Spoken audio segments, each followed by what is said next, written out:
मेरी screen visible है सबको और क्या मेरी आवाज आ रही? Yes ma'am. Yes ma'am. कल हमने स्टार्ट किया था इनकैप्सुलेशन को देखना और काफी स्टूडेंट्स की कंफ्यूजन्स भी थी, क्वेश्चंस भी थे।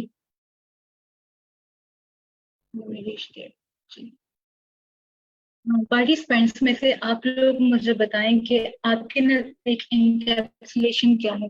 अगर आपने किसी और लैंग्वेज में पढ़ी हुई है या कल के सेशन से आपको कुछ आइडिया हुआ या आपकी कोई भी आइडिया है इसके बारे में कि इनकैप्सुलेशन में क्या होती है, कुछ भी आपका कंसेप्ट है गलत या सही, हम उसको डिस्कस कर लेंगे।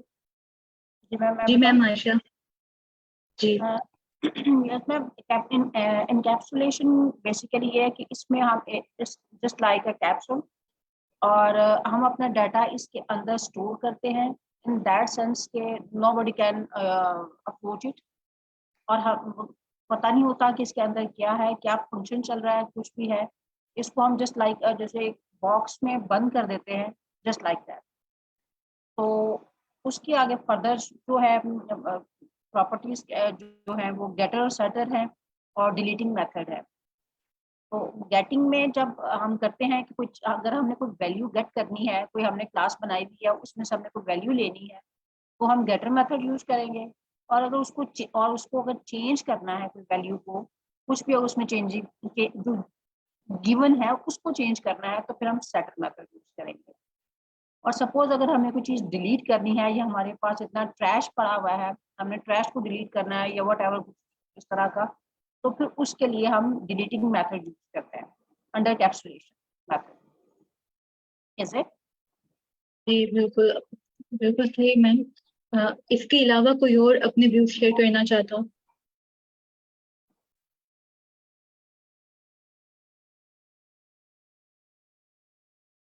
अच्छा, कल क्वेश्चंस कुछ हो रहे थे ना, उसके लिए मुझे लग रहा था कि मे बी इंकैप्सुलेशन का कंसेप्ट नहीं क्लियर हो पा रहा कि हम इंकैप्सुलेशन क्यों यूज करते हैं या इसका क्या फायदा है। इसलिए मैंने सोचा आज हम इसको दोबारा थोड़ा देख लेंगे और कोई डायग्राम हमें ऐसी मिल जाए। मैम मेरा एक क्वेश्चन है। जी मैम।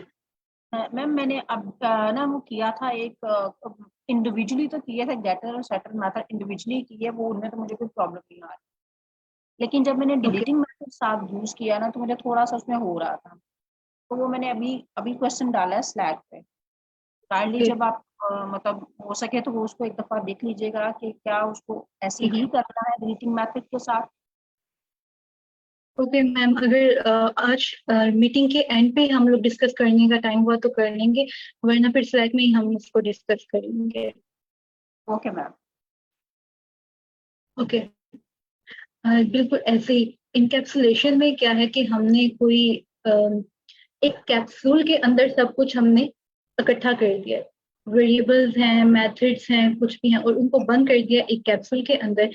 अब इससे क्या होगा कि डाटा हाइड हो सकता है और ये भी है कि कम्प्लेक्सिटी हम उसको नहीं दिखा रहे, तो कुछ एक चीज के अंदर है और वो एक शेल में हमने रख दिया। इसको हम कहते हैं, कंसेप्ट है इंकैप्सुलेशन का। कोई भी प्रोग्रामिंग लैंग्वेज है जो उसको सपोर्ट करी है उसमें इंकैप्सुलेशन का कंसेप्ट होता है। जैसे कार की एग्जांपल है कि कार के अंदर कितने ही मेथड्स और होते हैं, कितने ही उसके अंदर प्रॉपर्टीज उसकी होती होंगी। प्रॉपर्टीज में जैसे मॉडल है, स्पीड, इंजन, और उसके मेथड हो सकते हैं ड्राइव, स्टॉप, सेट स्पीड, और ये सारी चीजों को हमने इनकैप्सुलेट कर दिया एक चीज के अंदर। और वो टोटल सी करके हम लोगों को पता चली कि ये इधर हमने इकट्ठी कर दी है। अब इसको एक्सेस करने के कुछ तरीके हैं, ये है इनकैप्सुलेट कर दिया। और हमने किया क्यों? अपनी ईज के लिए, अपने कोड को एफिशिएंट बनाने के लिए। इसकी थ्योरी में अगर हम देखें कि it's a art of enclosing data and it's relevant behaviours with in a self contained unit. वही चीज कि हम लोग सारी चीजों को इकट्ठा एक जगह पे कर रहे हैं, एक जितने भी रेलिवेंट चीजें हमको एक जगह पे इनक्लोज कर रहे हैं, allowing controlled interaction while hiding internal complexity। अंदर की जो कम्प्लेक्सिटीज है कि चीजें किस तरह से काम कर रही हैं वो तो हाइड हो गई हैं और एक कंट्रोल्ड वे पे हम उसको एक्सेस कर रहे हैं, उसके साथ इंटरेक्ट कर रहे हैं। जैसे आपने देखा कि हमने गेटर सेटर डिस्कस किया था, गेटर सेटर के थ्रू हम एक्सेस कर रहे थे उन चीजों को। एक कंट्रोल्ड वे में। इनकैप्सुलेशन इज लाइक आपने अपने डाटा को, एक्शंस को एक प्रोटेक्टिव कैप्सूल के अंदर बंद करके रख दिया है, और ये कैप्सूल एक शील्ड की तरह है कि उसकी इंटरनल कॉम्प्लेक्सिटी और वो वर्क कैसे करे ये सारा कुछ हिडन है, और बस जो कुछ हम चाह रहे हैं कि सिर्फ इन चीजों के साथ आप इंटरेक्ट करें, वही इंटरेक्शन यूजर कर सकता है। अच्छा, इनकैप्सुलेशन का ये कंसेप्ट तो हमने यूज कर लिया, ठीक है। ऊप के अंदर ये कंसेप्ट है कि हम लोगों ने चीजों को एक जगह पे शील्ड के अंदर रख दिया और कंट्रोल्ड वे में उसको एक्सेस करें। अब वो कंट्रोल्ड वे क्या है, हम किस तरह से उसको एक्सेस कर सकते हैं या एक्सेस करवाना चाहते हैं, तो उसके लिए यूज होती हैं प्रॉपर्टीज और गेटर सेटर। ये वो कंसेप्ट हैं कि आपको अलाउ करते हैं कि एक कंट्रोल्ड वे में आप किसी क्लास के एट्रीब्यूट्स को, मेथड्स को एक्सेस करें। गेटर सेटर कल हमने देखा था, ये दो मेथड्स होते हैं। गेटर मेथड जैसे नाम से पता चल रहा है कि डाटा को रिट्राइव करने के लिए, और सेटर मेथड यानी उसकी वैल्यू को सेट करने के लिए, मॉडिफाई करने के लिए। अब उसके साथ हम कुछ चेंजेस भी कर सकते हैं वगैरह। ये एक कोड हमने कल देखा था। इसको अगर कोई इंसान एक्सप्लेन करना चाहे अभी प्रेजेंट पार्टिसिपेंट्स में से। इसमें मैं करूँ? जी मैम। मैम सबसे पहले हमने क्लास बनाई, उसका नाम जो भी ऑब्जेक्ट जो भी उसका आपने रखना है रख लिया, सपोज बेस रख रहा है। फिर हमने कंस्ट्रक्टर लगाया, कंस्ट्रक्टर के साथ ही हमने जब वो def underscore init underscore self के साथ ही अगर सपोज एज ली है, नाम भी ले सकते हैं, कुछ भी हम ले सकते हैं, स्टेटस कुछ भी, तो वो यहीं पे ही उसको मेंशन कर देंगे कि क्या हमारी करंट्स जो है या हमारी जो मौजूदा टाइम में है जो बी वैल्यू वो हम यहाँ पर पुट कर देंगे। फिर उसके बाद सेल्फ लगाया है जो कि ऑन कर रहा है कि ये प्रॉपर्टी मेरी है, मतलब ये उस ऑब्जेक्ट के साथ ये रिलेट कर रहा है।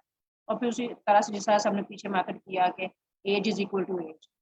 फिर गेटर मेथड में ये है कि फिर हम कंस्ट्रक्टर लगाएंगे और कंस्ट्रक्टर नहीं लगाएंगे, ये मेथड देंगे डेफ मेथड कि उसमें करेंगे गेट अंडरस्कोर एज और उसका ब्रैकेट्स में सेल्फ दे देंगे। यहाँ पे गेटर मेथड में वैल्यू को रिटर्न करवाते हैं, जबकि सेटर मेथड में हम वैल्यू एक्सचेंज करते हैं या मॉडिफाई करते हैं, या उसको कुछ भी आपने कोई और चेंज करनी तो वो करते हैं।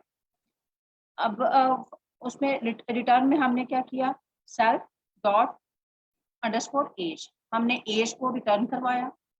फिर सेटर मेथड में हमने क्या किया कि सेटर मेथड में हम जो हमारे पास जो करंट वैल्यू थी उसको मॉडिफाई किया किसी एक सपोज हमने एक्स का वेरिएबल दे दिया। इज इट ये वेरिएबल ही है ना मैम, एक्स जो है?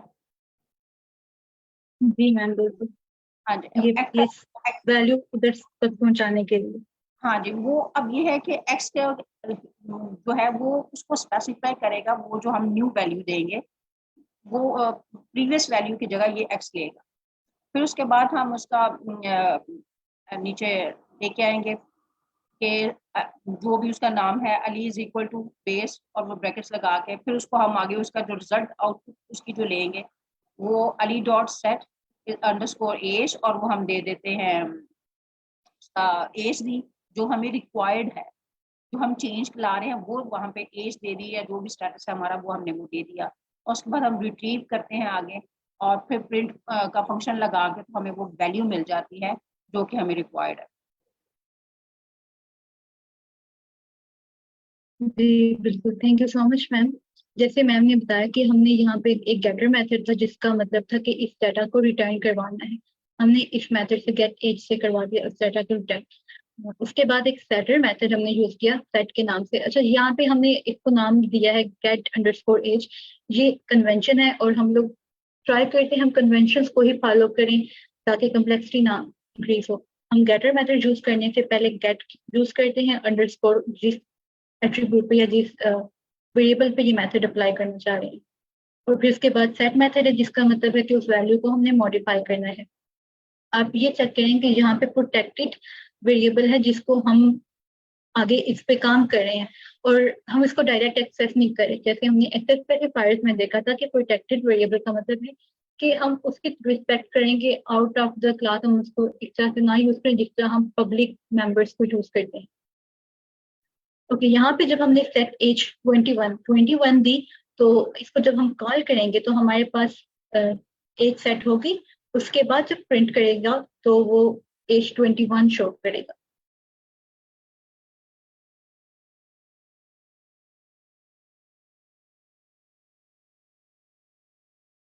तो टाइम लग रहा है रन होने में।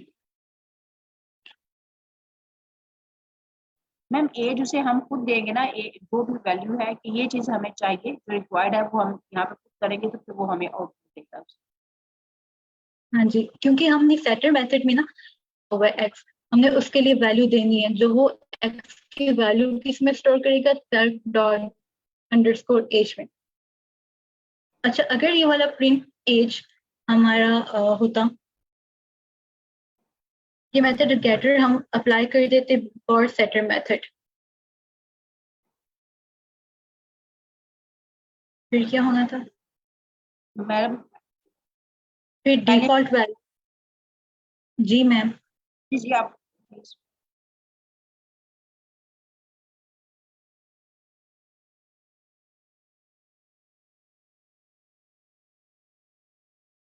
ओके, तो डिफॉल्ट वैल्यू जो हमारे पास थी वो आगे, उसके बाद फिर हमने उसको सेट कर दिया न्यू वैल्यू, और उसके बाद प्रिंट करने से ऑफकोर्स न्यू वैल्यू आ जाएगी।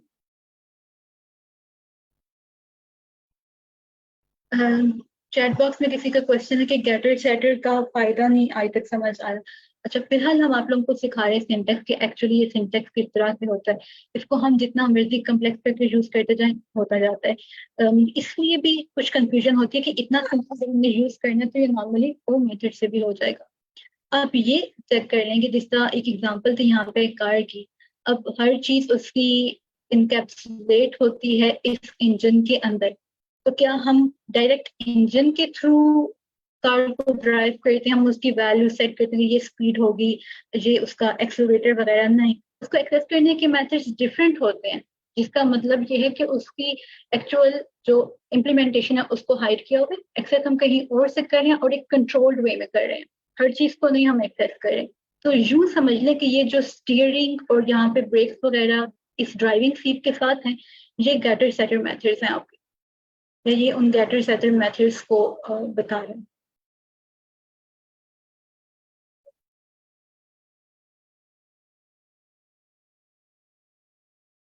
ओके, इसके बाद जो आपका सेकंड क्वेश्चन है सर कि लेकिन सेट मेथड से भी हम उसे चेंज कर रहे हैं, अफेक्ट तो पड़ रहा है इनर वेरिएबल पर।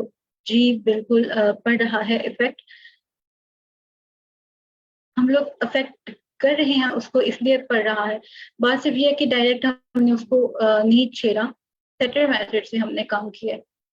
यहाँ पे प्राइवेट वेरिएबल भी हो सकता था, मतलब यही है इसका कि हमने उसको डायरेक्ट नहीं एक्सेस किया, हम कंट्रोल वे से करना चाह रहे हैं सब कुछ, उसको डायरेक्ट जाके उसके अंदर चेंजेस नहीं करना चाह रहे। इसकी इम्प्लीमेंटेशन आगे बहुत होती है। अगर अभी आपको नहीं ज्यादा रियल लाइफ एग्जांपल समझ आ रही तो डोंट वरी, आप लोगों को एट द एंड समझ आ जाएंगी। फिलहाल ये इसीलिए मैंने एक तरफ डायग्राम खोल की ताकि मैं थोड़ा एक्सप्लेन कर सकूं कि ये चीजें अगर आप एक तरफ विजुअलाइज करें, एक तरफ ये सिंटेक्स से विजुअलाइज करें, तो आपको ये समझ आ जाए कि ये बेकार में हम नहीं पढ़े, इनका कोई ना कोई काम किसी तरीके से होता ही होगा। ओके, गेटर सेटर जिसका एक तरीका है एक्सेस करने का, उसी तरह तरीका है प्रॉपर्टी। प्रॉपर्टीज में अगेन वही काम जो गेटर सेटर करता है, लेकिन इसके साथ एक डिलीटिंग एट्रीब्यूट्स आ जाते हैं। अब दो चीजें हैं इसमें, एक है प्रॉपर्टी फंक्शन और दूसरा है प्रॉपर्टी डेकोरेटर। प्रॉपर्टी फंक्शन को भी हमने कल थोड़ा सा डिस्कस किया था, आज फिर कर लेते हैं। प्रॉपर्टी फंक्शन क्या होता है कि प्रॉपर्टीज, ये इसका सिंटेक्स होता है प्रॉपर्टी और पैरेंथेसिस, ये बिल्ट इन फंक्शन है। ये क्या करता है, it takes getter setters and deleter methods as arguments. ये इन तीनों मेथड्स को एज आर्गुमेंट लेता है और किसी एक चीज पर प्रॉपर्टी बना देता है, ये तीनों मेथड उसमें रन करते हैं। सिंटेक्स इसका कैसा है, बिल्कुल वैसे ही हमने एक बनाया हुआ है कंस्ट्रक्टर जिसके अंदर एक प्रोटेक्टेड वेरिएबल हमने यूज किया है अंडरस्कोर एज, और उसको एक डिफॉल्ट वैल्यू भी दे दी है। अब हम लोग एक और मेथड कर रहे हैं गेट एज, उसमें उसके अंदर कोड किया और फिर सेट एज और डेल एज। अब ये गेट सेट डेल हम लोगों ने इसलिए नेम में यूज किया ताकि पता चले कि ये गेटर सेटर और डिलीटर मेथड्स हैं। अब एज वेरिएबल को या एज वेरिएबल आप कह लीजिए, इसको हमने एक प्रॉपर्टी बना दिया है इस क्लास की। क्लास क्या है? Base class. प्रॉपर्टी कैसे बनाए? प्रॉपर्टी लिख के उसके अंदर ये तीनों मेथड्स हमने यूज कर दिए। अब प्रॉपर्टी का नाम है एज और ये इन तीन मेथड्स को इनकैप्सुलेट कर रहे हैं। हम इस प्रॉपर्टी से तीनों कॉल कर सकते हैं और इनको हमने डायरेक्ट कॉल नहीं करना। ये चीज आप याद रखिए कि जब आप किसी चीज को प्रॉपर्टी बना देते हैं और उस प्रॉपर्टी के थ्रू आपने उसको एक्सेस करना होता है, तो गेटर मेथड एक्सेस होता है जब भी आप वैल्यू को रिट्राइव करने की कोशिश करें, वैल्यू को गेट करने की कोशिश करें। जैसे यहाँ पे जब हम प्रिंट वाली लाइन एग्जीक्यूट होगी मार्क डॉट एज, तो गेटर मेथड एग्जीक्यूट हो जाएगा। हम करके देखते हैं। बाकी सब मैंने कमेंट कर दिया, सिर्फ ये रहने दिया कि प्रिंट मार्क डॉट एज, यानी कि एज मार्क वो इंस्टेंशिएट है, इंस्टेंस है सॉरी, और एज उसकी एज को गेट करने की कोशिश कर रहा है। जब वो गेट करने की कोशिश करेगा तो गेटर मेथड कॉल होगा। गेटर मेथड कॉल्ड हुआ तो फिर ये हमारे पास वैल्यू होगी कि गेटर मेथड कॉल्ड और उसके बाद return self dot age, default value 0 है तो उसने रिटर्न कर दिया। ठीक, अब इसको हम लोग करते हैं कमेंट। हमने गेटर मेथड को कॉल नहीं किया था, हमने सिर्फ क्या किया था, इसकी प्रॉपर्टी की वैल्यू लेने की कोशिश की थी, यानी उसको रिट्राइव करने की कोशिश की थी। और जब हम वैल्यू को चेंज करने की कोशिश करते हैं या सेट करने की कोशिश करती हैं, तो फिर कौन सा मेथड कॉल होगा? Setter method. Setter method called और उसकी वैल्यू अब 10 सेट हो चुकी है। अगर इसके बाद हम उसको गेट करेंगे तो फिर उसकी वैल्यू हमारे पास 10 आएगी। गेटर मेथड कॉल करने के बाद हम यहाँ पे यूज तो नहीं कर रहे हैं गेटर और सेटर का कुछ भी, ये नीचे उसके जो रिजल्ट निकल रहा है तो उसमें हम गेटर में यूज तो नहीं कर रहे। मार्क डॉट एज है, mark is equal to base. जी कहाँ पे यूज नहीं कर रहे मैम? मैम ये नीचे इधर जहाँ प्रिंट्स ले रहे हैं हम इसका। Mark dot age. हम्म। अच्छा, हम गेटर का यूज नहीं कर रहे यानी हम उनको कॉल नहीं कर रहे? जी मैम, उनको कॉल नहीं कर रहे तो वो पे कैसे देगा, तब हम उसे कॉल ही नहीं करेंगे। बिकॉज ऑफ दिस फंक्शन, ये प्रॉपर्टी का फंक्शन है जिसके अंदर ये तीनों मेथड्स हमने इनकैप्सुलेट कर दिए। अब इसकी वजह से ये जब भी इस प्रॉपर्टी हमने क्या बनाई है, उसको नेम दे दिया है एज। अब इस एज की जब हम वैल्यू को एक्सेस करना चाहेंगे तो गेटर मेथड कॉल हो जाएगा। ये गेटर मेथड आ गया। जब हम वैल्यू को चेंज करना चाहेंगे, यानी यहाँ पे जैसे हमने कर दिया इक्वल्स टू दिस, उसकी वैल्यू सेट करना चाहिए हमने, तो ऑटोमेटिकली ये सेट एज ये वाला मेथड कॉल हो गया। और जब हम डिलीट करना चाहेंगे डेल कीवर्ड से, तो फिर डिलीटर मेथड कॉल हो जाएगा। हम लोग खुद ब खुद नहीं इनको कॉल करें।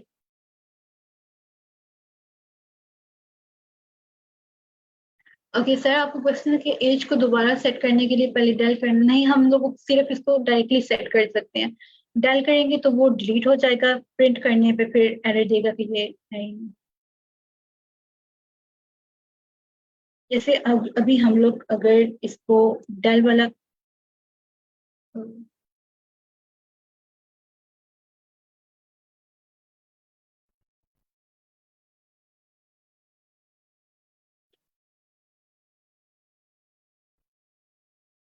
Okay, Mark that age setter method call हुआ, उसकी सेट वैल्यू चेंज हो जाएगी और डिलीटर मेथड कॉल हो जाएगा।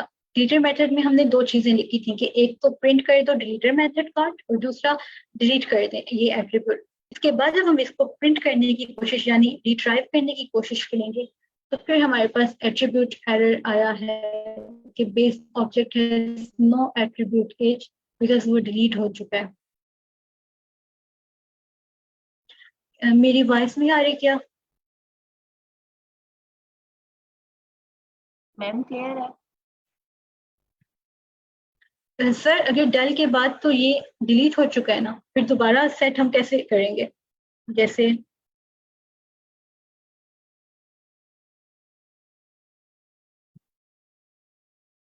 इधर हम करके चेक करते हैं।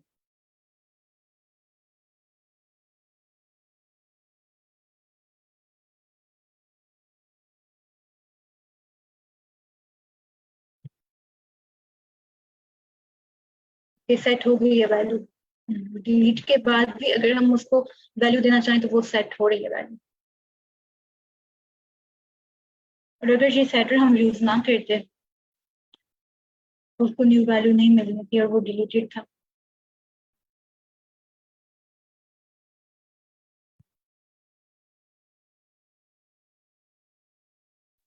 मैम मेरा एक क्वेश्चन है कि जैसे कि आप ये सेटर और ये गेटर और ये चीज़ बता रही हैं और ये इनकैप्सुलेटेड कह रही हैं, तो अब आप वो गाड़ी की वो जो एग्जांपल देते हैं उसके अंदर एक चीज़ मेरे मेरे दिमाग में आई है कि अगर आप वो गाड़ी चला रहे होते हैं जिसके अंदर क्रूज कंट्रोल लगा होता है, नॉर्मली जो गाड़ी के जो क्रूज है उन्होंने वो उसको सेट पॉइंट दिया होता है, जैसे हमने इसके अंदर एक वेरिएबल बाय डिफॉल्ट दे दिया कि 110 जो है ना उसकी स्पीड रहेगी, तो वो ऑटोमेटिकली अगर हम क्रूज करें तो ऑटोमेटिकली 110 पे सेट हो जाती है गाड़ी। लेकिन अगर हम उसको बाहर से कोई इनपुट दें, यानी कि वो एक हमें तो वो नजर तो नहीं आ रहा ना कि वो उन्होंने बाय डिफॉल्ट सेट किया हुआ है उसको, अगर हम उसकी वैल्यू चेंज करना चाहें तो हम कर सकते हैं। हम चाहते हैं कि हम उसको गाड़ी को जो है ना 90 किलोमीटर पर आवर के हिसाब से उसको क्रूज को सेट कर लें, तो ये भी ये अब जो चीज़ है ये सेटर गेटर वाली चीज़ नहीं आ जाएगी ना? जी बिल्कुल अच्छी एग्जांपल है सर आपकी। दो मुझे गाड़ियों का ज्यादा नहीं पता लेकिन सीम्स लाइक दिस। और यही एक्चुअली इनकैप्सुलेशन है कि इम्प्लीमेंटेशन पीछे क्या हो रही है वो छोड़ें, आपको जो एक कंट्रोल्ड एक्सेस का तरीका दिया हुआ है उसी से एक्सेस करें। और मैम आयशा का शायद क्वेश्चन था कि हम यहाँ पे उन मेथड्स को यूज तो नहीं कर रहे, कॉल तो नहीं कर रहे, तो वो मेथड कैसे कॉल करें। यही इनकैप्सुलेशन है कि आपको बस ये चीजें दे दी गई हैं कि हमने ठीक है हम उसको रिट्राइव कर रहे हैं, तो हमें नहीं पता कि बैकएंड पे वो गेटर मेथड कॉल हो रहा है, हमें बस पता है कि वो चीज रिट्राइव हो रही है, हमारे पास वैल्यू आ रही है, फिर हम सेट कर रहे हैं। अब हमें यहाँ से देखने से यूजर को नहीं पता होगा कि हमने तो यहाँ पे सिर्फ वैल्यू को सेट किया है, पीछे एक मेथड कॉल हुआ है ये हम लोगों को नहीं पता चल रहा। इसी तरह जब हम डिलीट करना चाह रहे हैं तो एक और मेथड कॉल हो रहा है। अब हम लोग इस मेथड में जो मर्जी लिख सकते थे, जो मर्जी कोड कर सकते थे, जो जैसे हमने जितना जो हमारा यूज केस हो उसके मुताबिक।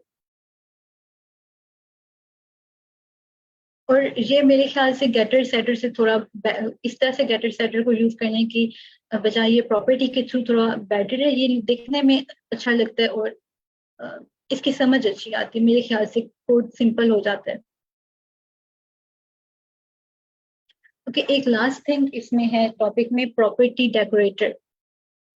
डेकोरेटर ये भी एक बिल्ट इन डेकोरेटर्स होते हैं लैंग्वेज में, पाइथन में तो एड प्रॉपर्टी उसमें से एक डेकोरेटर, इसको हम ऐसे ही यूज करेंगे एड प्रॉपर्टी।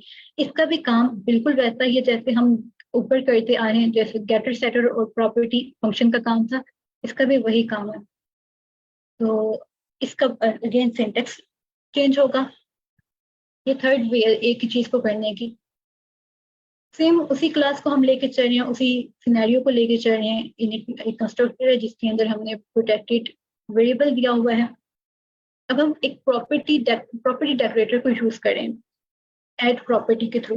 जैसे ही हम ये ऐड प्रॉपर्टी लिखेंगे, इसके बाद जो मेथड होगा वो डायरेक्टली गेटर फंक्शन या गेटर मेथड बन जाएगा। अब यहाँ पे हमने सिंपल मेथड लिया डेफ एज और उसको सेल्फ पैरामीटर दिया और प्रिंट कर दिया यहाँ पे एक गेटर मेथड कॉल्ड, क्योंकि ऐड प्रॉपर्टी ये प्रॉपर्टी डेकोरेटर हमने यूज किया। और इससे सेटर मेथड बनाने के लिए हम लोगों को ऐड उस मेथड का नाम डॉट सेटर हमें लिखना होता है, और उसके बाद जो हम लोग मेथड यूज करते हैं वो सेटर मेथड हो जाता है। और इसमें हमने प्रोग्राम किया है कि अगर तो ए एक पैरामीटर हमने वैल्यू ली है, यानी न्यू वैल्यू उसको सेट करने के लिए एक पैरामीटर है। और यहाँ पे हमने थोड़ा चीज डिफरेंट की है, बजाय प्रिंट करने से कि अगर ए छोटा है 18 से तो एक्सेप्शन रेज कर देंगे कि sorry your age is below eligibility criteria. अगर ऐसा नहीं है तो फिर प्रिंट कर दें कि सेटर मेथड कॉल्ड और सेल्फ एज। ये एक्सेप्शन की मैं आपको थोड़ी सी बात बताऊंगी। फिलहाल आप ये जानते हैं कि अगर एज 18 से कम है, यानी कि अडल्ट एज से कम है उसकी एज, तो वो बता देंगे कि आप एलिजिबिलिटी क्राइटेरिया को मेट नहीं कर रहे, अदरवाइज सिंपली उसको प्रिंट कर दें। हमने इंस्टेंस बना दिया मार्क और उसको एज को वैल्यू सेट कर दी 19, अब प्रिंट कर दें।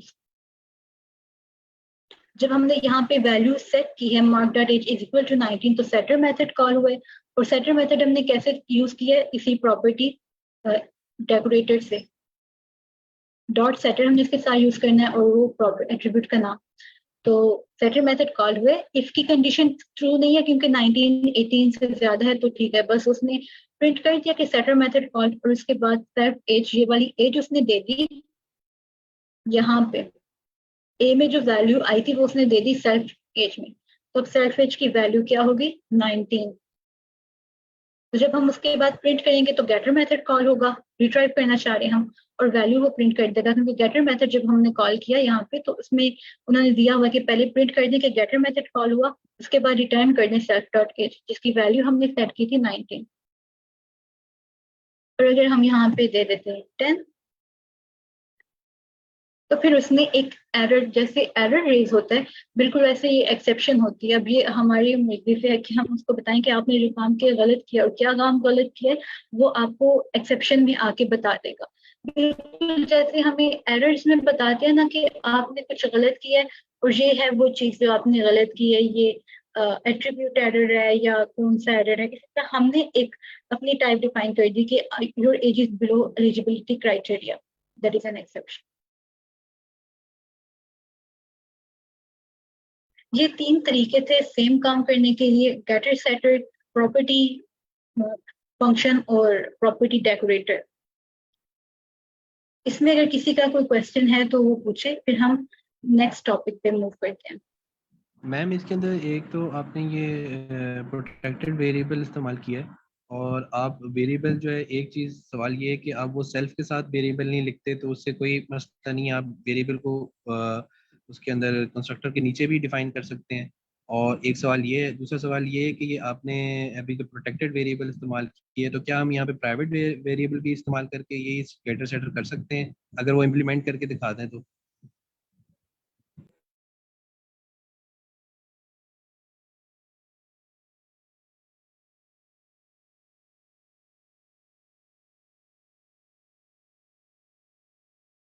प्रोटेक्टेड इसलिए यूज किया था ताकि यही पता चले कि जो एक्सेस स्पेसिफायर्स हैं, अब अगर आपने एक्सेस स्पेसिफायर्स वाला टॉपिक पढ़े तो आपको पता होगा कि नॉर्मली प्राइवेट वेरिएबल्स को हम इस तरह से नहीं उसकी वैल्यू देख सकते या उसकी वैल्यू को सेट नहीं कर सकते। तो ये भी एक है गेटर सेटर हमने यूज किया, इसके थ्रू हम कर सकते हैं। सर आपको ये सेकंड क्वेश्चन था कि क्या प्राइवेट वेरिएबल के साथ हम ये कर सकते हैं या नहीं, और पहला क्वेश्चन आपका क्या था उसकी मुझे समझ नहीं आई। मैम पहला क्वेश्चन ये था कि जैसे ये भी आपने सेल्फ डॉट ये private variable age is equal to 0 किया है, तो क्या ये इसी तरह ही करना होता है, या ये जो पहले तो हम ये कर रहे थे ना, इसका सिंटेक्स इस तरह कर रहे थे कि डेफ और ये कंस्ट्रक्टर लगा के सेल्फ, और आगे फिर वो जो वेरिएबल है उसका कॉमा लगा के उसका नाम लिखते हैं, एज यानी कि ऊपर लिखते हैं। तो उस इट डजेंट मैटर कि आप एज को नीचे कर लें या एज को उसके साथ लिख लें, तो कोई इशू नहीं होता? कोई इशू नहीं होता सर। तो पहले तो हम ये कर रहे थे ना कि इस एग्जांपल में हमने ऐसा किया कि वो पैरामीटर दे दिया और उसको एक डिफॉल्ट वैल्यू दे दी है। अब हमने इसको थोड़ा चेंज किया है। मीन अक्सर क्वेश्चन होता है ना पार्टिसिपेंट्स का, ऐसे नहीं हो सकता, ऐसे नहीं हो सकता, तो हमने खुद ही थोड़ी सी पॉसिबिलिटीज जो थी उनको ट्राई कर लिया। मीन्स दोनों तरीकों से हो सकता जी मैम। है, मीन्स दोनों तरीकों से ही हो सकता है। क्या नहीं हो सकता? मैंने कहा ये दोनों तरीकों से ही हो सकता है, मतलब वो सेल्फ जी के जी साथ भी। जी बिल्कुल बिल्कुल। और मैम अगर ये कंस्ट्रक्टर से ऊपर अगर इस वेरिएबल को डिफाइन कर दें, क्लास के अंदर ही रहे लेकिन ये कंस्ट्रक्टर से ऊपर डिफाइन हो, फिर? फिर वो क्लास की प्रॉपर्टी होती है।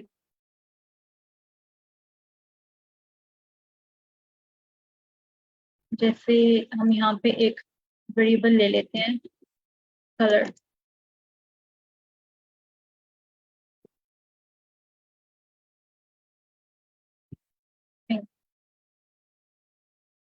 अच्छा, अगर हम इस ऑब्जेक्ट के थ्रू इसको करना चाहें,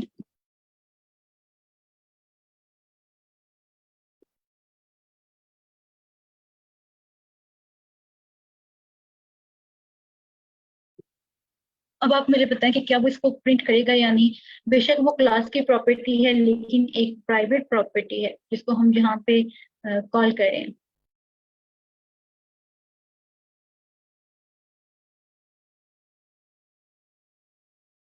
क्या आप लोगों का क्या ख्याल है, क्या ये चीज, ये लाइन जो मैंने अभी लिखी है, ये एरर क्रिएट करेगा या सिंपली उसकी वैल्यू प्रिंट कर देगा? मैम ये प्राइवेट है तो आई गेस तो एरर देगा, पता नहीं। यस, वो उसको एट्रीब्यूट नहीं मिल रहा ऑब्जेक्ट को। तो इसको अब क्या हम गेटर सेटर के थ्रू कर सकते हैं या नहीं?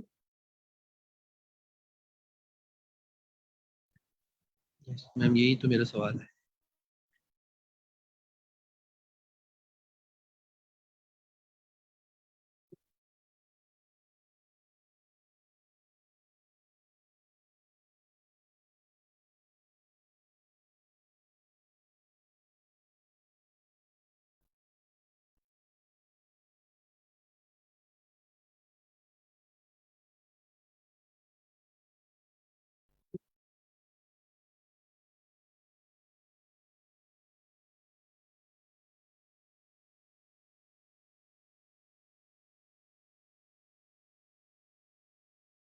अच्छा, एरर नहीं दे रहा लेकिन उसकी वैल्यू को प्रिंट क्यों नहीं कर रहा?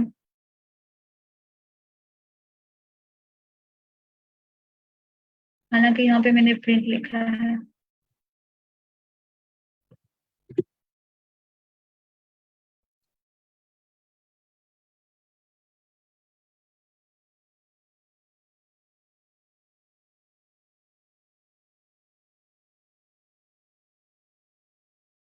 गेटर मेथड कॉल हो रहा है लेकिन उसकी वैल्यू, अगर हम इसको सेटर में भी कर दें।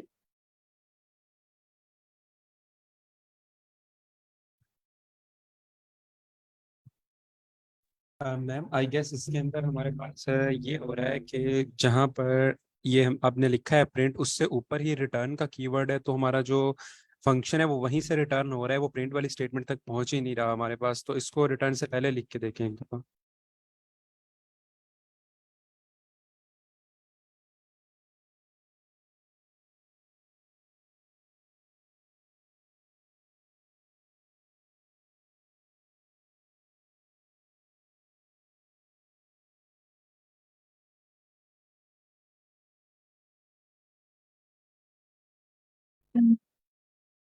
ओके, हम वैसे ये प्राइवेट है इसलिए ये एरर दे रहा है कि आपने बेस कलर, और वो एरर की टाइप क्या दे रहा है कि base colour is not defined, और ये नेम मैंगलिंग है जिस तरह जिसे हम प्राइवेट एट्रीब्यूट्स को एक्सेस कर सकते हैं।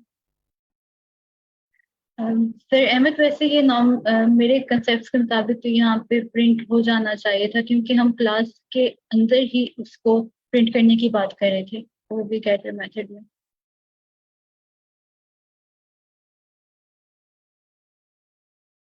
मैम क्या करना?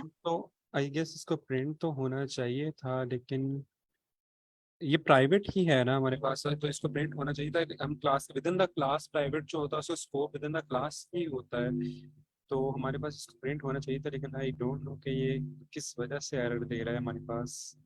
एक दफा इसको इसी मेथड के अंदर डिफाइन करके देखिएगा मैम काइंड। इस मेथड में? बिल्कुल, ये जो एज वाला मेथड है इसके अंदर ही बिल्कुल। यहाँ पे सर? अ, अ, नहीं, इससे नीचे ये जो प्रिंट वाली स्टेटमेंट लिखी है इससे ऊपर एक दफा इसको define करके देखिए। मुझे समझ नहीं आ रही आप कहाँ पे अ, ये जो मैम define कैटर, करने की हाँ बात। यहाँ पे कर दें, चले यहाँ पे कर दें मैम, इसको एक दफा दिखाऊं।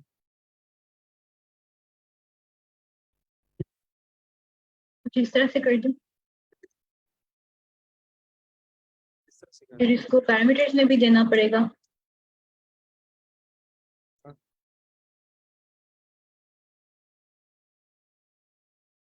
जैसे मैम इसको नहीं, इस तरह नहीं होगा, पैरामीटर ये भी अगेन इस तरह नहीं, एरर ये प्राइवेट है, ये इस तरह, ये अगेन एरर क्रिएट कर देगा, इस तरह से भी नहीं होगा।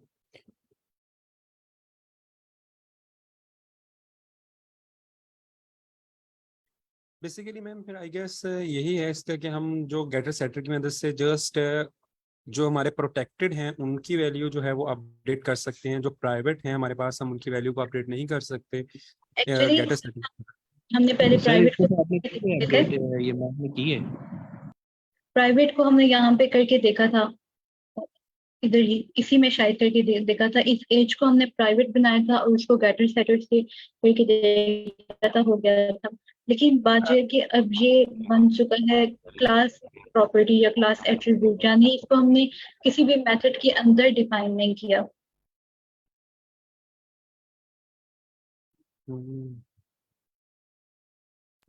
लेकिन मैम ये वेरिएबल तो क्लास का ही नहीं, तो क्या इसको हम वो जैसे अगर इसका ऑब्जेक्ट क्या कहते हैं आप इंस्टेंशिएट करते हैं, तो क्या हाँ। इसको भी इसमें नहीं लिखेंगे सेल्फ के साथ? सर किसको इंस्टेंशिएट कर रहे हैं? हमने यहाँ पे जो इंस्टेंशिएट किया है, जब आप इस क्लास का ऑब्जेक्ट के नीचे मार्क के नाम से जब इसका ऑब्जेक्ट इंस्टेंस बनाया है, तो अब वो तो उन चीजों को कॉल करेगा ना जो सेल्फ के साथ एसोसिएटेड है, जो यानी कि उसके साथ रेफरेंस सेल्फ का लेता है। तो अब इस बाकी जो दूसरा वेरिएबल है एज वाला, ये अब जो है वो उस ऑब्जेक्ट के लिए ये सेल्फ जो है वो एक रेफरेंस बन गया, यानी कि ये उस ऑब्जेक्ट के लिए ये सेल्फ आ गया है। अगर हम ये अभी वेरिएबल जो दूसरा डिफाइन कर रहे हैं, तो क्या इसके लिए सेल्फ नहीं करेंगे, तो ये ऑब्जेक्ट जो बना है वो इसको एक्सेस कैसे करेगा?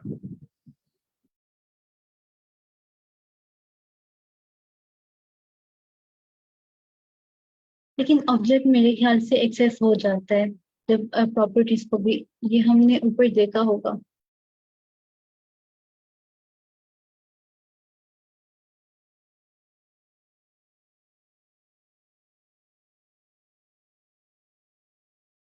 जैसे यहाँ पे हम लोग करें इसको, इसके साथ कुछ सेल्फ वगैरह हम यूज नहीं करें, लेकिन P1 के थ्रू, ऑब्जेक्ट के थ्रू हम इस प्रॉपर्टी को एक्सेस कर रहे हैं। इसके बाद फिर हमने मेथड्स को देखा था, तो मेथड्स के अंदर जो चीजें होती हैं फिर उनको भी हम एक्सेस कर सकते हैं। सेल्फ तो जा ही रहा है ना मेथड्स के साथ, मैम इसमें कि मैं जब कर मेथड दूं? इसमें सर आई गेस इस तरह है कि जब हम मेथड जो होता है कोई भी हमारे क्लास के अंदर, उसके अंदर हम डिफरेंट पैरामीटर्स जो हैं वो पास कर सकते हैं। तो देन अब हम एक ऑब्जेक्ट जो बनाया है उसके बाद उसके साथ हम जब मल्टीपल्स जो है वो डिफरेंट डिफरेंट पैरामीटर्स जो हैं वो पास करके एक जो मेथड है उसको कॉल कर रहे हैं हम, तो तब हमारे पास जो है, और एक ही क्लास के हमने डिफरेंट आगे ऑब्जेक्ट भी बनाए हुए हैं, तो हम तब हमारे पास जो रेफरेंस ऑब्जेक्ट का देना मेथड में जरूरी होता है कि कौन से यानी कि ऑब्जेक्ट के लिए हम इस मेथड को कॉल कर रहे हैं, ठीक है। लेकिन जब हमारे पास डायरेक्ट वो उसके अंदर पड़ा हुआ है क्लास के अंदर, तो तब हमारे पास उसका रेफरेंस देने की जरूरत नहीं होती, क्योंकि वो डायरेक्ट क्लास के अंदर पड़ा हुआ है। हम किसी भी ऑब्जेक्ट के थ्रू उसको कॉल करें, वो क्या है हमारे पास क्लास के अंदर पड़ी हुई है उसकी प्रॉपर्टी, तो वो डायरेक्टली एक्सेस हो जाती है। तो उसलिए उसका रेफरेंस जो ऑब्जेक्ट का है वो देना आई गेस जरूरी नहीं होता उसके अंदर ना, उस चीज में। तो जी सर, सही कह रहे हैं आप। ओके, फिलहाल तो मुझे इसकी समझ नहीं आ रही कि ये एरर क्यों रेस कर रहा है, क्योंकि मेरे ख्याल से इसको प्रिंट कर देना चाहिए था। हम लोग इसको कल जरूर डिस्कस करेंगे या फिर मे बी स्लैक पे डिस्कस करेंगे। सर हैदर, अगर आपको इसकी कोई लॉजिक समझ में आए तो आप भी कल हमारे साथ जरूर शेयर करें। मैं मैम बिल्कुल इसको शाम को रात को जो है ना जरूर देखूंगा इसको, वो गूगल करूंगा, और मुझे समझ आए तो मैं जरूर डिस्कस करूंगा। जी सर, जरूर। Thank you so much. इसके अलावा अगर क्वेश्चन नहीं तो फिर हम एब्स्ट्रैक्शन पे मूव करें, और इस जो एरर आ रहा है इसको हम कल जरूर देखेंगे। ओके, पार्टिसिपेंट्स में से मैं पूछना चाहूंगी कि एब्स्ट्रैक्शन के बारे में आपका क्या कंसेप्ट है? एब्स्ट्रैक्शन क्या होती है?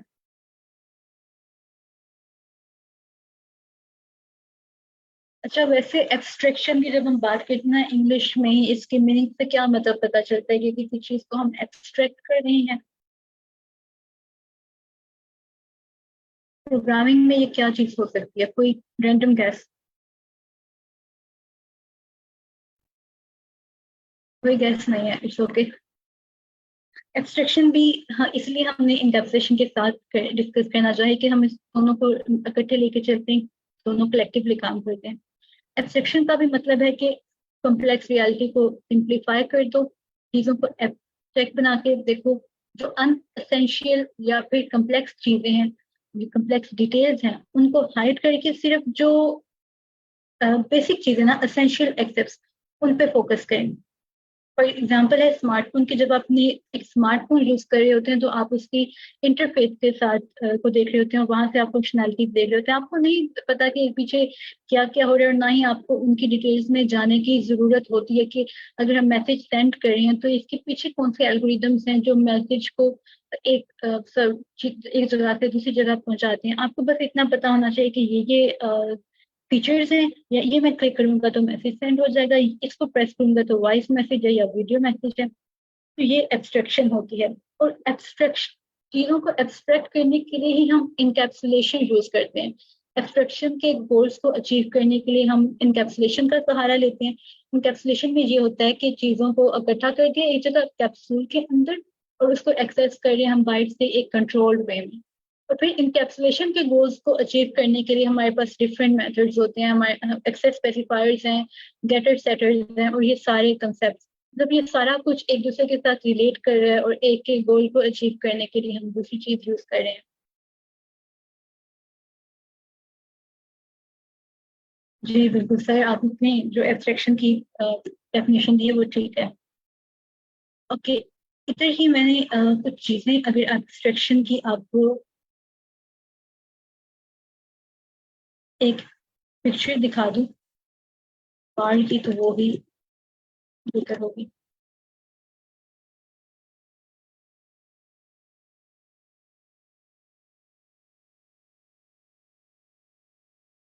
अच्छा, मैंने एक पिक्चर देखी थी, उसमें एब्स्ट्रैक्शन और इंकैप्सुलेशन की एग्जांपल थी डायग्राम के थ्रू, और वो बहुत अच्छी थी। यहाँ पे स्मार्टफोन की एग्जांपल है कि इंटरफेस आपको नजर आ रहा है तो ये एब्स्ट्रैक्शन है। मतलब कि आपको नहीं पता कि इसके अंदर क्या क्या कुछ हो रहा है, बस ये इंटरफेस है, आपको इसी से मतलब है, कम्प्लेक्स एक्टिविटीज तक आपकी एक्सेस ही नहीं। अब वो जो अंदर कम्प्लेक्स चीजें हैं उनको हमने एक जगह पे इकट्ठा किया, डिफरेंट लेयर्स हैं। आप देखें, हार्डवेयर होता है, उसके ऊपर वो एपीआईज और बहुत सा सिस्टम, वो समझे कि वो एक कैप्सूल कैप्सूल कर दिया हमने, और ये एब्स्ट्रैक्शन इसके थ्रू हम गेन कर रहे हैं। सिंपल ये इसका आइडिया है, कम्प्लेक्सिटी को हाइड करके एसेंशियल चीजें सिर्फ आप देखते जाए। अब बाकी लैंग्वेजेस की अगर हम बात करें तो उसमें होती हैं एब्स्ट्रैक्ट क्लासेस और एब्स्ट्रैक्ट मेथड। यानी कि ऐसी क्लासेस हैं, ऐसे मेथड्स हैं जो कि एसेंशियल चीजों को छुपा रहे हैं, एक साइड पर रख रहे हैं, जो आपको सिर्फ एक इंटरफेस दे रहे हैं, या यूं कह लें कि ब्लूप्रिंट दे रहे हैं जिससे आपने चीजों को चलाना है। जिस लाइक इंटरफेस स्मार्टफोन का जो आपको नजर आ रहा है आपकी स्क्रीन। पाइथन में अगर हम एब्स्ट्रैक्ट क्लासेस की बात करें तो इतना रिजिड कॉन्सेप्ट एब्स्ट्रैक्ट क्लासेस का नहीं है। पहले हम देखते हैं कि एब्स्ट्रैक्ट क्लास होता क्या है। एब्स्ट्रैक्ट क्लास वो क्लास है that can not be instantiated directly, यानी इसका हम डायरेक्टली कोई ऑब्जेक्ट नहीं बना सकते। तो फिर इसका काम क्या है? अगर हम इसका ऑब्जेक्ट ही नहीं बनाएंगे तो जाहिर है इसके अंदर जो मेथड्स होंगे उन पर एक्सेस भी नहीं कर पाएंगे।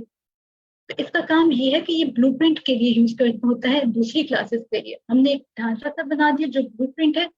अब बाकी क्लासेस हैं उनके अंदर असल इम्प्लीमेंटेशन हो रही है, असल काम हो रहा है, और उन्होंने सामने एक एब्स्ट्रैक्ट क्लास को रखा हुआ है दिखाने के लिए कि हाँ ये इस तरह की चीजें हैं हमारे अंदर। इम्प्लीमेंटेशन हमारी अलग है, वो हम हाइड कर रहे हैं। तो एब्स्ट्रैक्ट क्लासेस में क्या होते हैं? रेगुलर मेथड्स होते हैं, जैसे नॉर्मल मेथड्स होते हैं नॉर्मल क्लासेस में, जिनकी इम्प्लीमेंटेशन होती है किसी कहीं और जगह पे। और एब्स्ट्रैक्ट मेथड्स होते हैं।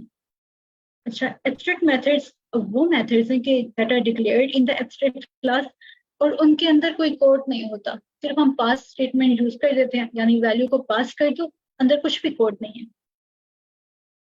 और ये प्लेस होल्डर्स होते हैं, और इन प्लेस होल्डर्स को जरूर इम्प्लीमेंट करना चाहिए कोड में कहीं और जगह पे। ये बातें कोई आपको ऐसा तो नहीं कि सर के ऊपर से गई है, मैंने क्या थ्योरी पढ़ी है।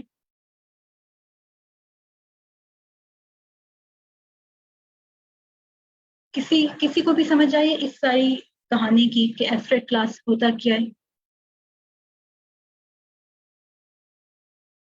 किसी को भी समझ नहीं आई? थोड़ी बहुत भी नहीं? ओके, हम आगे चलते हैं, इसको फिर देखते हैं। मैम एग्जांपल करें तो आ जाएगी समझ।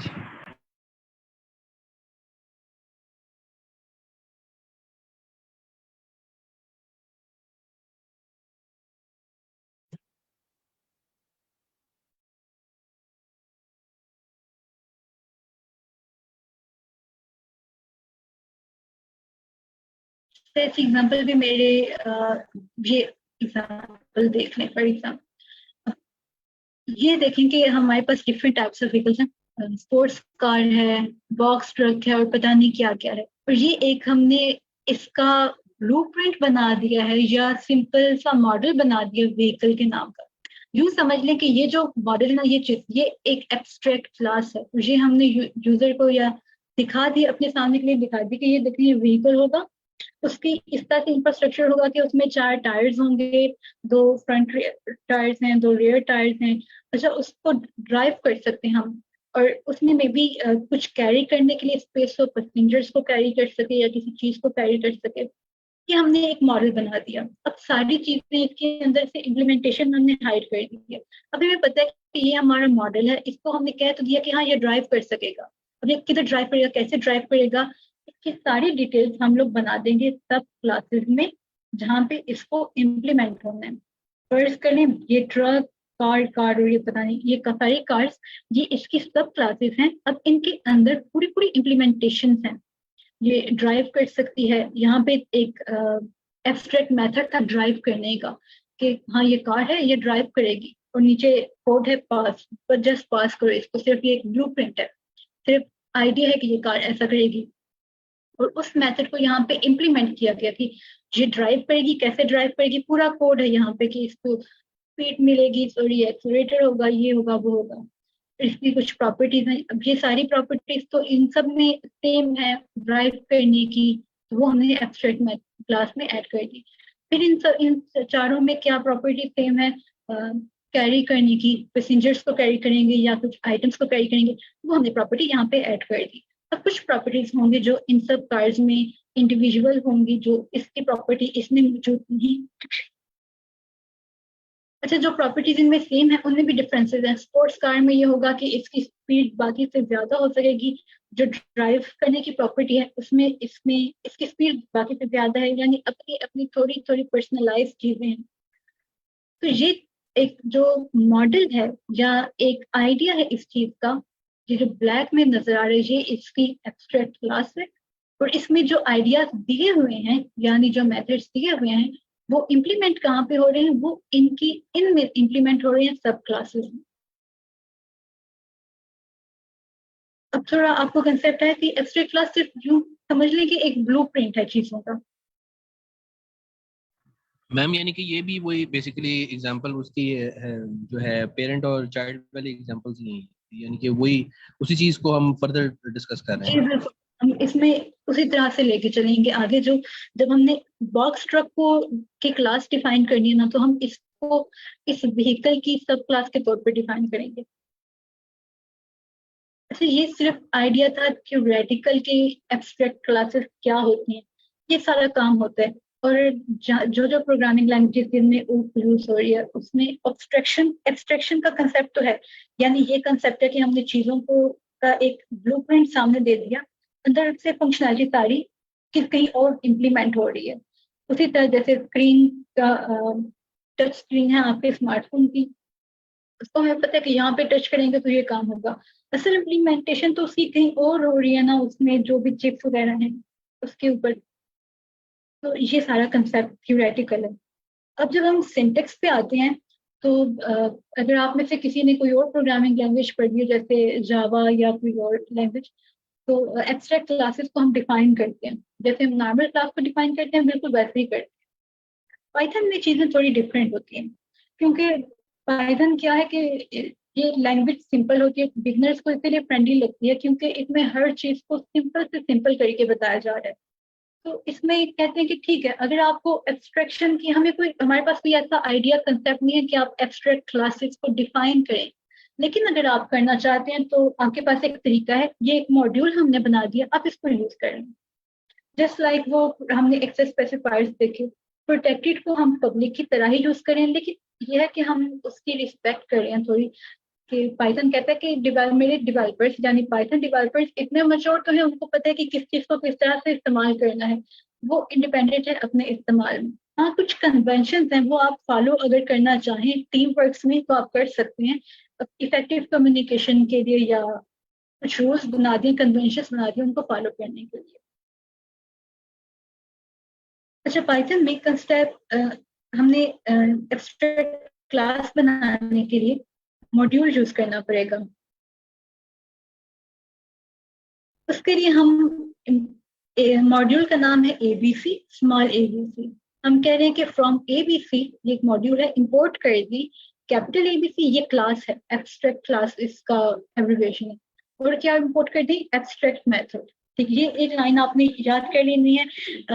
अगर आपको अभी इसकी समझ ना भी है, क्योंकि ये इस तरह से जैसे हम डिफरेंट मॉड्यूल्स में से चीजें इंपोर्ट करें, जैसे हम नमपाई से कुछ इंपोर्ट करते हैं, या फिर हमने पाई की वैल्यू लेनी है किसी, उसके लिए कोई मॉड्यूल होता है, मैथ्स का मॉड्यूल, ये वो चीजें हैं। अगर आपको इसकी भी समझ नहीं आ रही तो कोई बिल्कुल परेशान होने की जरूरत नहीं, क्योंकि आपने अभी स्टार्ट किया बिगनर लेवल से। बस ये चेक कर लें कि हमने एक मॉड्यूल से चीजों को इंपोर्ट कर दिया। अगर हम ये लाइन ना लिखते तो वो कहता है कि भाई ये क्या चीज है, तो उसको याद करवाना पड़ता है कि हाँ, ये मॉड्यूल से हमने चीजें इंपोर्ट की, जैसे लाइब्रेरीज इंपोर्ट करते हैं हम बाकी लैंग्वेजेस में। अच्छा, अब यहाँ पे हमने एब्स्ट्रैक्ट क्लास डिफाइन कर दी। क्लास का नाम है शेप, और हमने बताना ये जरूर, यहाँ पे ये जरूर क्लास का नाम लिखना है कि ये ABC यानी एब्स्ट्रैक्ट क्लास से हमने डिफाइन किया। और इसके बाद हमने डिफाइन करना है एब्स्ट्रैक्ट मेथड, और इसको हमने बिल्कुल ऐसे ही जैसे हमने प्रॉपर्टी डेकोरेटर यूज किया था, उसी तरह इसका सिंटेक्स है, एट साइन से और उसके बाद एट एब्स्ट्रैक्ट मेथड। ये लिखने के बाद हम जो मेथड डिफाइन करेंगे वो हमारा एब्स्ट्रैक्ट मेथड है। एब्स्ट्रैक्ट मेथड का नाम है एरिया, उसको सेल्फ पैरामीटर दिया और वैल्यू पास कर दी। ये आप याद रखें कि जब एब्स्ट्रैक्ट मेथड होता वही मेथड है जिसके अंदर हमने कोई कोड नहीं दिया। यहाँ पे कोड हम दे देते तो ये एब्स्ट्रैक्ट मेथड ना होता। इसका सिंटेक्स क्या है? सबसे पहले हमने क्लास ली, और क्लास को हमने बताया कि किसकी क्लास है, एब्स्ट्रैक्ट क्लास की ये क्लास है। ये एबीसी हमने लिख दिया। एब्स्ट्रैक्ट मेथड डिफाइन करने के लिए हमने लिख दिया एट एब्स्ट्रैक्ट मेथड, जैसे हमने डेकोरेटेड प्रॉपर्टी का यूज किया था। और उसके बाद हमने एरिया और बस पास, इसके अंदर कोई वैल्यू नहीं। अच्छा, अब इसके साथ एक कंक्रीट मेथड भी हमने यूज कर लिया, यानी कि जो नॉर्मल मेथड है, आप यूं समझ लें। इसको हम बाद में देखते हैं इस सारी चीज को। फिलहाल यहाँ तक देखें कि एक एब्स्ट्रैक्ट क्लास ली और उसके अंदर एब्स्ट्रैक्ट मेथड पास कर दिया। अब हमने सब क्लासेस बनाई, जैसे वो एग्जांपल में हमने देखा था। पहली सब क्लास है सर्कल, और वो किससे इनहेरिट कर रही है? शेप से। शेप हमारे पास क्या थी? एब्स्ट्रैक्ट क्लास थी। ठीक, उसके अंदर कंस्ट्रक्टर है जो सेल्फ का पैरामीटर और रेडियस का पैरामीटर दे रहा है, और वो उसको वैल्यू रिटर्न कर रहा है। उसके बाद एक और हमने मेथड दिया एरिया, और इसमें देखिए यहाँ पे जो मेथड हमने ब्लूप्रिंट दिया था ना, यानी एक मॉडल या आइडिया दिया था कि हाँ ये एरिया चीज होनी चाहिए, अब उसको हम यहाँ पे इम्प्लीमेंट करेंगे इस मेथड के अंदर। हम बताएंगे कि सर्कल का एरिया रिटर्न करने के लिए इस वैल्यू को हमने मल्टीप्लाई कर दिया है रेडियस के स्क्वायर के साथ। ये सिंटेक्स आई होप मुझे एक्सप्लेन करने की जरूरत नहीं कि ये किस तरह से ऑपरेशन